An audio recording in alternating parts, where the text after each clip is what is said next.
బంగారయ్య పెద్ద వడ్డీ వ్యాపారి. అతని ఇంట్లో బోలెడు డబ్బు, నగలు ఉన్నాయి అని అందరూ చెప్పుకుంటూ ఉండేవారు. ఇది విని ఒక దొంగ అతని ఇంటికి కన్నం వేయాలని మనసు పుట్టింది. దొంగ తన పనిని సులభంగా చేసుకునేందుకు సాధువు వేషం వేసి బంగారయ్య ఇంటికి వెళ్ళాడు. బంగారయ్యకు సాధువులన్నా సన్యాసులన్నా ఎంతో గౌరవం, నమ్మకం. ఆయన దొంగ సాధువును గౌరవంగా నమస్కరించి సత్కర్యాలు చేశాడు. దొంగ తన పెట్టుడు గడ్డాన్ని సవరించుకుంటూ, నీ సత్కర్మలు మెచ్చుకున్నాను, ప్రతిఫలంగా నీకొక ఉపకారం చెయ్యదలిచాను. అతి త్వరలోనే నీ ఇంట దొంగతనం జరగనుంది. నీ డబ్బు రక్షించుకోవాలని ఉంటే దాన్ని భద్రంగా ఏ పెట్టెలోనైనా ఉంచి నీ పెరట్లో పాడుబడిన నూతిలో పారవేయు. 1 మాసం ఆగి డబ్బు తిరిగి తెచ్చుకో అన్నాడు. బంగారయ్య సరే అన్నట్టు తల ఊపి సాధువు వెళ్ళాక భార్యతో ఈ విషయాన్ని చర్చించాడు. సాధువు చెప్పినట్టే చెయ్యమని ఆమె సలహా ఇచ్చింది. అయితే బంగారయ్య ఇంట్లో ఎవరికీ తెలియని ఒక రహస్య ప్రదేశం ఉంది. అక్కడ బంగారయ్య తన నగలు, డబ్బు అక్కడ ఉంచాడు. కానీ అతను ఖాళీ పెట్టెను తీసుకుని నూతిలో పారవేసి అందులో డబ్బు పెట్టానని భార్యకు అబద్ధం చెప్పాడు. బంగారయ్య భార్య నోట ఏ రహస్యం దాగదు. అతడు డబ్బు నూతిలో దాచుకున్న సంగతి మరునాడే ఊరంతా పాకింది. ఆ మరుసటి రోజే రాత్రి దొంగ గోడ దూకి వచ్చి బంగారయ్య పెరట్లో ఉన్న నూతి దగ్గరికి వెళ్ళేసరికి అక్కడ 3 మనుషులు ఘర్షణ పడుతూ ఉన్నారు. వాళ్ళు 3 దొంగలే. బంగారయ్య తన డబ్బును నూతిలో పాడేశాడని విని ఒకరికి తెలియకుండా ఒకరు వచ్చి అక్కడ కలుసుకుని ఘర్షణ పడుతూ ఉన్నారు. అసలు బంగారయ్యకు డబ్బు నూతిలో పారేయమని సలహా ఇచ్చిందే నేను అన్నాడు. అప్పుడు వచ్చిన 4వ దొంగ. అతడు మిగతా 3కి పోట్లాడుకోవడం వల్ల నష్టపోతామని చెప్పి 4 కలిసి ఏదో ఒక ఒప్పందం ప్రకారం పంచుకుందాం అని బాగా వారికి నచ్చజెప్పాడు. బంగారయ్య నూతిలో చాలా డబ్బు పడవేసి ఉంటాడు, దాన్ని మనం సమంగా పంచుకుందాం, సరిపోతుంది కదా అన్నాడు అందరికన్నా పెద్ద దొంగ. అందుకు అందరూ సరే అన్నారు. దొంగలందరూ వచ్చేటప్పుడు వెంట తాళ్ళు తెచ్చుకున్నారు. ఆ తాళ్ళలో ఒకటి నూతి పక్కన ఉన్న చెట్టుకు కట్టి 2వ కొనను నూతిలో జారవిడిశారు. ఆ తాడు పట్టుకొని ఒక దొంగ నూతిలోకి దిగాడు. నొయ్యి చాలా లోతుగా ఉంది. అక్కడ నీళ్లు పైనే ఒక పెట్టె కనబడుతూ ఉంది. వాడు తాను కొనను దానికి బిగించాడు. మిగతా తాడును పట్టుకొని నూతిపైకి ఎక్కాడు. 4 దొంగలు తాడును పట్టుకొని పెట్టెను బయటకు లాగారు. పెట్టె మూత తాళం వేసి ఉంది. వాళ్ళలో ఒక దొంగ ఎలాంటి తాళాన్నైనా అవలీలగా తీయగల నేర్పరి. వాడు క్షణాల మీద ఆ తాళాన్ని తీశాడు. అందరూ కలిసి ఉత్సాహంగా పెట్టె మూత తెరిచారు. ఆ వెంటనే లోపల నుంచి ఒక భూతం నవ్వుతూ బయటకు వచ్చింది. భూతాన్ని చూస్తూనే 4 దొంగలు గుండెల్లో గుబేలుమన్నాయి. భయంతో వాళ్ళ కాళ్ళు వణకసాగాయి. భయంతో వాళ్ళు పరిగెత్తబోయారు. కానీ వాళ్ళ కాళ్ళలో శక్తి లేదు. భూతం చాలా తాపీగా, నిన్న ఈ పాడుబడిన నూతిలో పెట్టె ఒకటి పడింది, బాగుగా ఉంది కదా అని అందులో దూరి పడుకున్నాను. అది మంచిదైంది. మీ ధర్మమా అని బయటపడ్డాను.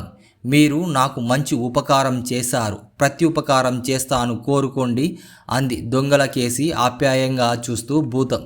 ఆ మాటలతో దొంగలు ఒకరికి ధైర్యం వచ్చి, వాడు భూతాన్ని, అసలు ఎవరు నువ్వు, ఈ నూతిలో ఎందుకుంటున్నావు, ఇంతకాలం ఎందుకు బయట పడలేకపోయావు అని అడిగాడు.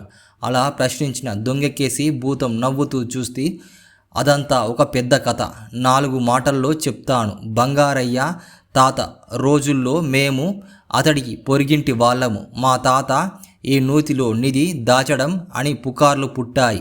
ఒకరోజు ఎవరు చూడకముందే ఈ నూతిలో దూకాను. నూతిలో అడుగున ఉన్న నిధి ఒకటి ఉంది. ఆ పెట్టె నిండా వజ్రాలు, వైడూర్యాలు ఉన్నాయి. అయితే అవి తీసుకొని బయటకు వచ్చేదెలా? నేను అక్కడే ఉండి అలానే ఉండిపోయాను. చివరికి భూతమయ్యాను. ఎంత ప్రయత్నించినా బయటకు రావడానికి వీలు కాలేదు. ఎన్నేళ్ల నుంచో ఈ నూతిలో ఉండిపోయాను. ఎన్నేళ్ళు మీరు నన్ను ఇప్పుడు మీరు నన్ను బయటకు తీశారు, అందుకు మీకు ప్రత్యుపకారం చెయ్యాలనుకుంటున్నాను. ఇది నా కథ అంది. నువ్వు మాకు ఏ విధంగా సహాయపడగలవు అని ఒక దొంగ అడిగాడు. మీరు ఎక్కడి నుంచి ఏం కావాలన్నా తెచ్చి ఇవ్వగలను అంది భూతం. అయితే నూతిలో నుంచి డబ్బు తేగలవా అన్నాడు ఒక దొంగ. మీరు నూతిలోకి దిగి నిధి ఉన్న పెట్టెకు తాడు కట్టండి, ఎంత బరువైనా సరే నేను పైకి లాగగలను అంది భూతం.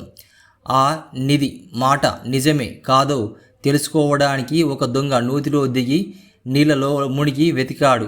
వాడికి ఒక పెద్ద పెట్టె దొరికింది. దాని నిండా కొద్దిగా నీరు ఉంది, కానీ దాన్ని పైన మాత్రం దగదగ మెరిసిపోతూ ఉంది. వాడు కొంచెం దాన్ని కదిలించి చూశాడు. అందులో వజ్ర వైడూర్యాలు కనిపించాయి. వాడికి ఆ పెట్టె అమాంతం పైకి లాగడానికి సాధ్యపడలేదు. దొంగ తాడు సహాయంతో బయటకు వచ్చి తాను చూసింది మిగిలిన ముగ్గురు దొంగలకు చెప్పాడు. భూతం ఎంత బరువైనా సరే పైకి లాగగలనంది కనుక నలుగురం నూతిలోకి దిగి నిధి ఉన్న పెట్టెను పూర్తిగా బయటకు లాగుదాం అన్నారు వారు. నలుగురు దొంగలు నూతిలోకి దిగబోతుండగా భూతం వాళ్ళతో, ఒక్క వజ్రం అమ్మగా వచ్చిన డబ్బుతో మీరు నలుగురు హాయిగా బతకవచ్చు. అలాంటప్పుడు ఆ పెట్టె ఉన్నది నిదంతా ఏం చేసుకుంటారు అంది. డబ్బు రుచి నీకేం తెలుసు?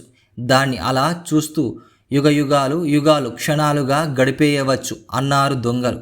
వాళ్ళు నలుగురు నూతిలోకి దిగగానే భూతం తాళ్లను తెంపేసి, మీ దురాశ కొద్దీ నా మాట లక్ష్య పెట్టలేదు, నా దారిన నేను పోతున్నాను, మీ అవస్థలేవో మీరు పడండి అంటూ చెరువు గట్టున తాటి తోపులకేసి వెళ్ళిపోయింది. జరిగింది చూసి దొంగలు నలుగురు బెంబేలు పడిపోయారు. నూతిలో అంత పెద్ద నిధి తమకు దొరికినా దాన్ని బయటకు తెచ్చుకునే మార్గం వాళ్లకు కనిపించలేదు. మనం భూతం ఇచ్చిన మంచి సలహా వినక చిక్కుల్లో పడ్డాం. ఎవరన్నా వచ్చి మనకు సహాయపడితే తప్ప మనము బయటకు వెళ్ళలేం, లేకపోతే ఇక్కడే ఉండిపోగలం అన్నారు మిగిలినవాడు ఒక పెద్ద దొంగ. ఆ వెంటనే బంగారయ్యకు డబ్బు పాడుబడిన నూతిలో పారవేయమని చెప్పిన దొంగ పెద్దగా గొంతెత్తి రక్షించండి రక్షించండి అంటూ కేకలు వేశాడు. ఆ కేకలు విన్న బంగారయ్యతో పాటు ఇరుగు పొరుగు వాళ్ళు కూడా నూతి దగ్గరికి వచ్చి లోపల ఉన్న దొంగలను చూశారు. ఒరేయ్, పాడుబడిన నూతిలో మీరెందుకు దిగారు? ముందు నిజం చెప్పండి, లేకపోతే మిమ్మల్ని బయటకు లాగం అన్నారు. మరుక్షణమే దొంగలు, అయ్యా, ఇక్కడ పెద్ద నిధి పెట్టె ఉంది, నూతిలో తాళ్ళు జార్చారంటే దాన్ని తీసుకొని పైకి వస్తాం అన్నారు. నిధి మాట వింటూనే అక్కడ చేరిన వాళ్ళలో ఒకడు పోయి గ్రామ పెద్దకు ఈ విషయం చెప్పి తీసుకొని వచ్చాడు. ఆయనకు చెప్పగానే నూతిలోకి తాళ్ళు వేసి దొంగలను పైకి లాగారు. వాళ్ళ వెంట తెచ్చిన పెట్టె ఉన్న నిధిని చూసి అందరూ ఆశ్చర్యపోయారు. బంగారయ్య ఆశ దానికేసి చూస్తూ ఏదో చెప్పబోయాడు. గ్రామ పెద్ద, ఈ నిధి గ్రామం సొత్తు, దీన్ని గ్రామం మంచికే ఉపయోగిస్తాం. దొంగలకు ఎలాంటి శిక్ష వేయాలో తర్వాత అలానే చూద్దాం. నిధి ఉన్న పెట్టెను వాళ్ళు గ్రామ కచేరీ దగ్గరికి తీసుకొని రండి అని గ్రామ పెద్ద చెప్పాడు. వీరయ్యకు చిన్నప్పటి నుంచి తన గురించి లేనిపోని గొప్పలు చెప్పుకోవడం అలవాటైంది. ఇది మంచి అలవాటు కాదని తండ్రి వాడికి ఎన్నిసార్లు చెప్పి చూసినా వీరయ్యలో మార్పు రాలేదు. ఒకరోజు ముగ్గురు స్నేహితులు ఊరి మధ్య ఉన్న రావి చెట్టు కింద కూర్చొని కబుర్లు చెప్పుకుంటున్నారు. అక్కడికి 4వ వాడు వచ్చి, చూడడానికి మీరు మంచి మిత్రుల్లా కనబడుతున్నారు, నాకు మీతో స్నేహం చెయ్యాలని ఉంది అన్నాడు. వచ్చిన వాడిది పొరుగురు, ఏదో పని మీద ఈ ఊరు వచ్చాడు. ఈ రాత్రికి ఎవరింట్లోనైనా పడుకొని మరునాడు వెళ్ళిపోతాను అని అన్నాడు. వీరయ్య స్నేహితుడొకడు నిట్టూర్చి, ఏం మంచి మిత్రులం, ఎంతకాలం మిత్రులమై ఉండి కూడా ఒకరి లోపాలు ఒకరు సరిదిద్దుకోలేకపోతున్నాం. నిజమైన స్నేహితుడు మిత్రుణ్ణి సంస్కరించాలి కదా అన్నాడు వచ్చినవాడు. అయితే నేను నిజమైన స్నేహితుణ్ణి అన్నాడు వచ్చినవాడు 4వ వాడు. అలాగా, మా ముగ్గురిలో ఎవరి స్నేహం అంటే నీకు ఎక్కువ ఇష్టం అని అడిగాడు వీరయ్య. ముఖం చూసి మనసులను చూసి అంచనా కట్టడం చాలా కష్టం. మీ ముగ్గురిలో ఎవరు నాకు ఈ రాత్రి ఆశ్రయం ఇస్తారో వాళ్ళతో స్నేహం అంటే నాకు ఎక్కువ ఇష్టం ఉంటుంది అన్నాడు 4వ వాడు నవ్వుతూ. వెంటనే ముగ్గురు మిత్రులు నేనంటే నేనని పోటీ పడ్డారు. అప్పుడు నాలుగోవాడు వాళ్ళతో, మీరలా పోటీలు పడకండి. నేనడిగిన ప్రశ్నలకు ఎవరు నాకు నచ్చిన సమాధానం చెప్తే వాళ్ళింట్లో ఈ రాత్రి పడుకుంటాను. ఎటచ్చి మీరు అబద్ధాలు మాత్రం చెప్పకూడదు, నిజమే చెప్పాలి అన్నాడు. అందుకు మిత్రులు ముగ్గురు అంగీకరించారు. డబ్బు గురించి మీ అభిప్రాయం చెప్పండి అన్నాడు నాలుగోవాడు. ఈ ప్రపంచమంతా డబ్బుతోనే నడుస్తుంది. నాకు డబ్బంటే ప్రాణం. లక్షలు లక్షలు ఆర్జించాలని ఉంటుంది. కానీ నేను పేదవాణ్ణి అన్నాడు వీరయ్య స్నేహితుడు ఒకడు. నేను కూడా పేదవాణ్ణే. అయితే నాకు డబ్బు సంపాదించే మార్గాలు తెలుసు. ఎంత డబ్బు సంపాదించినా మనిషికి తృప్తి ఉండదు. అందుకే నేను అవసరానికి మించి డబ్బు సంపాదించను అన్నాడు వీరయ్య రెండో స్నేహితుడు. వీరయ్య ముఖం చిట్లించుకుంటూ గర్వంగా ఇలా అన్నాడు, నేను అనుకున్నదే నేను, నేను అనుకునేదే నేను కాదు, నాది అనేదే నాది కాదు అనుకునేవాణ్ణి నేను. అదృష్టం కలిసి వచ్చి డబ్బు చేరిన మనిషి అహంకారం కొద్దీ అది తమ సంపాదించుకున్నది అనుకుంటారు. నాకు చాలా డబ్బుంది, అయితే డబ్బు మీద మమకారం లేదు, అది నాది అన్న భావం కూడా లేదు అన్నాడు. నాలుగోవాడు వీరయ్య, నేనెంతగానో నిన్ను మెచ్చుకున్నాను. అందరిలో నీ అభిప్రాయమే ఎంతో ఉన్నతంగా ఉంది. నేను నీతో స్నేహం కోరుకుంటున్నా అన్నాడు నాలుగోవాడు వీరయ్యతో. మా మాటలకు వీరయ్య పరవశుడైపోయాడు. మా అభిప్రాయం చెప్పాం, అసలింతకు డబ్బు గురించి నీ అభిప్రాయమేమిటి అని అడిగారు ముగ్గురు స్నేహితులు నాలుగోవాడిని. అది నీకు నేను రేపు చెప్తాను అన్నాడు నాలుగోవాడు. వీరయ్య వాణ్ణి తన ఇంటికి తీసుకుని పోయి ఇల్లంతా చూపించి సకల మర్యాదలు చేసి రాత్రికి మంచి భోజనం పెట్టి సుఖ నిద్రకు చక్కని పడక ఏర్పాటు చేశాడు. వీరయ్య నాలుగోవాడికి ఒక గది చూయించి అందులో పడుకోమన్నాడు.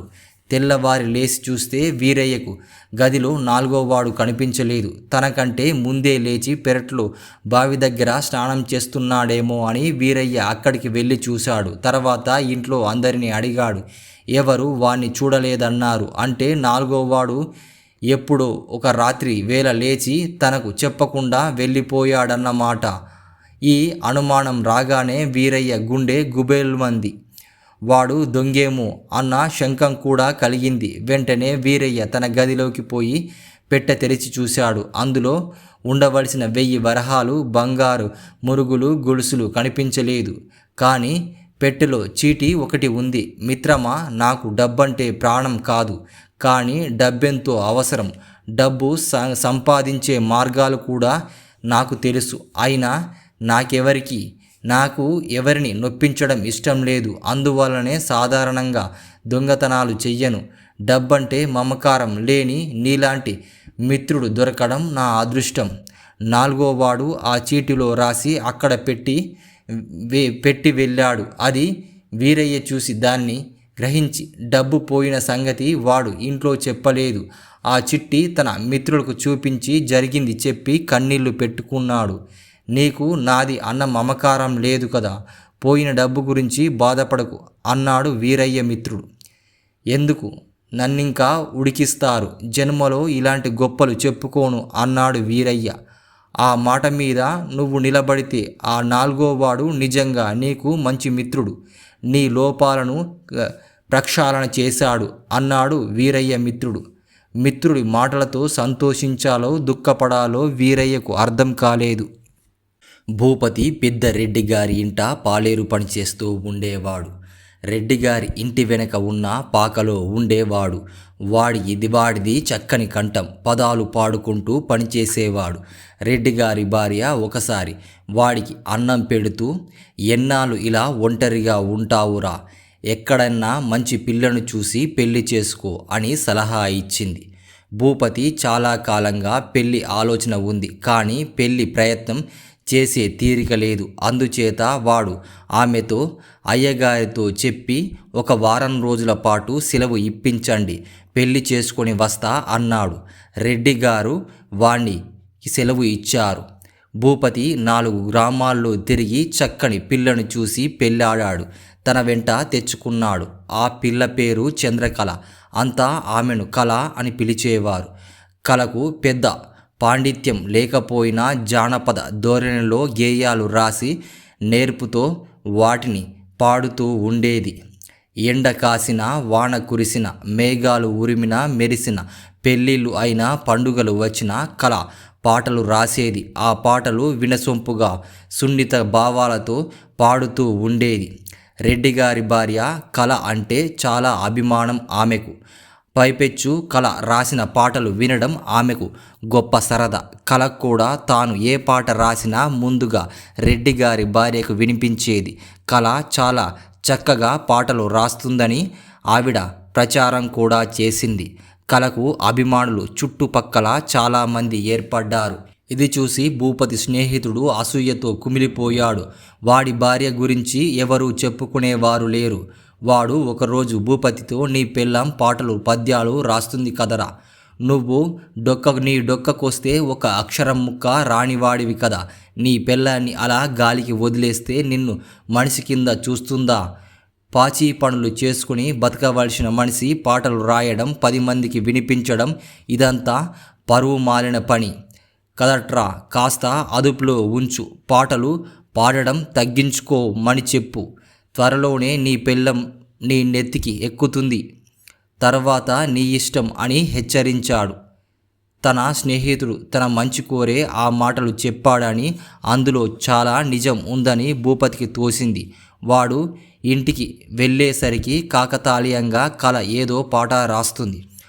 ఎప్పుడు ఆ పనికి మాలిన పిచ్చి రాతలు రాయకపోతే నేను బయట పని చూసుకొని వచ్చేలోగా రెడ్డిగారి గేదెల పాలు పితకరాదు, పిడకలు చెయ్యరాదు.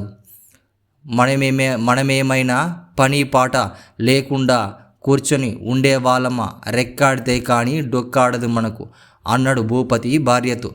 కళ వెంటనే లేచి వెళ్ళి పాటలు రాయడం ఆపివేసింది. ఆవు పాలు పితకడం రెడ్డి భార్యకు ఇవ్వడం, మరునాడు పిడకలు చేయడం లాంటి పనులు చేయడం మొదలుపెట్టింది. అది మొదలుకొని కళ పాటలు రాయడం మానేసి రోజు ఏదో పని చేస్తూ గడపసాగింది. ఇలా చాలా రోజులు గడిచాయి. తన జీవితంలో పాటలు రాసుకునే అవకాశం పోయినందుకు ఆమె లోపల చాలా బాధపడింది. కానీ ఆ బాధ ఎవరికి చెప్పుకోలేదు. ఒకరోజు భూపతి రెడ్డి గారి తోటలో నీళ్లు మొక్కలకు పెడుతూ ఉన్నాడు. గట్టిగా పాడుకుంటూ సమీపంలో 2 మనుషులు చేత కొబ్బరికాయలు దింపిస్తున్నారు. రెడ్డిగారు భూపతితో, నీ నోరు క్షణం ఊరుకోదు కదరా, ఎందుకు అస్తమానం ఆ పిచ్చి పాటలు అంత గట్టిగా పాడుతున్నావు? నోరు మూసుకొని పని చేసుకోరాదు అని విసుక్కున్నాడు. భూపతి మనసు చివుక్కుమంది. ఇంతవరకు వాడి పాటలు మెచ్చుకున్న వాళ్ళే గాని దానికి వంక పెట్టిన వాళ్ళు లేరు. వాడు నోరు మూసుకొని పని కొనసాగించాడు. కానీ అదంతగా ఉల్లాసంగా సాగలేదు ఆ పని. అప్పటి నుంచి వానికి పని చేయడం కష్టంగా సాగింది. తర్వాత 2-3 రోజులకు భూపతి పని చేస్తూ తనకు తెలియకుండానే పాటలు పాడుతూ ఉన్నాడు. రెడ్డిగారు అది గమనించి వాడిని నానా తిట్లు తిట్టడం జరిగింది. వాడు పాడటమైతే మానుకోడు, కానీ పని చేసే శక్తి బాగా తగ్గిపోయింది. రెడ్డిగారు వాడితో ఒకనాడు, ఏరా నువ్వు మునుపటిలాగా పని చేయడం లేదు, ఎందుకు?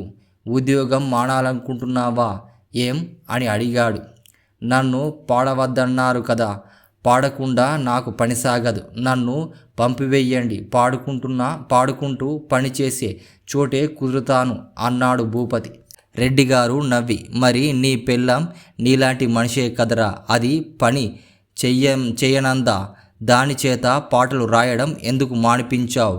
కళ అభిమానులు అలా అణిచిపెడితే అది నీలాగా బాధపడదు, దాని బాధ నా భార్య గ్రహించి నీకు కాస్త బుద్ధి చెప్పమంది, అంతకన్నా ఏమీ లేదు.